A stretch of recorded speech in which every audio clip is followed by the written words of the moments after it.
Bonjour, je m'appelle Ludovic. J'ai intégré Hager Group en octobre 2018. J'ai intégré une entité qui était la Digital Factory en tant que lead développeur Android, dont l'objectif de cette Digital Factory est de travailler sur l'ensemble des touchpoints digitaux du groupe. Et plus récemment, j'ai intégré l'IoT Cloud Factory, qui est une toute nouvelle entité, dont l'objectif est de travailler sur le logiciel autour de la maison connectée et donc de la Smart Home. Au sein de cette nouvelle entité, j'ai pris la responsabilité des développements web et mobile. Pour les applications et les sites web dont je suis responsable, on utilise pas mal de technologies. Au niveau des applications mobiles, on a plusieurs types d'applications. On a des applications dites natives et des applications dites cross-platform. Au niveau des technologies cross-platform, on utilise aussi bien du Xamarin, donc du .NET, que de l'Apache Cordova et de l'Ionic. Au niveau des applications natives, pour Android, on va utiliser ce qui est recommandé par Google, donc principalement du Kotlin, les bibliothèques Jetpack, proposées également par Google, et le pattern MVVM. Concernant iOS, on utilise également ce qui est recommandé par Apple, donc du Swift et du SwiftUI pour les interfaces graphiques. Au niveau des sites web, on essaye aussi d'être sur quelque chose d'assez moderne, donc on utilise pas mal d'Angular et des frameworks comme Vue.js. Et pour l'ensemble de ces applications et sites web, on utilise également tout ce qui va être intégration continue et déploiement continu à l'aide de Azure Pipelines.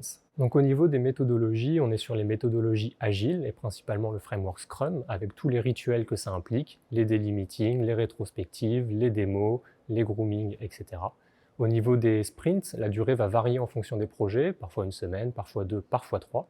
Et d'un point de vue organisation pour le code, on utilise des choses relativement classiques, du git flow, du pair programming, des pull requests, et ça nous permet d'essayer d'avoir un code de qualité. Donc au niveau de nos challenges techniques, les principales problématiques qu'on va rencontrer, ça va être pour la partie connectivité avec les objets connectés, puisqu'on doit communiquer avec eux, s'appairer avec eux, échanger des informations avec ces objets. Et ça se fait via différents protocoles, par exemple le Bluetooth, le Wi-Fi ou des protocoles un peu plus spécialisés sur ces objets connectés, donc par exemple le Coap IP. Notre objectif est de proposer une expérience optimale aux utilisateurs afin notamment qu'ils ne soient pas impactés lorsqu'ils utilisent nos applications et que la connectivité avec leurs objets est perdue. Alors moi, ce qui me plaît tout particulièrement chez Hager, c'est d'abord les challenges techniques que l'on rencontre, puisqu'on travaille sur des sujets qui sont très modernes et très d'actualité, parce qu'on va travailler sur la maison connectée, les bornes de charge de voitures électriques, l'interphonie, et c'est tout un tas de challenges techniques qui sont très modernes, hyper passionnants.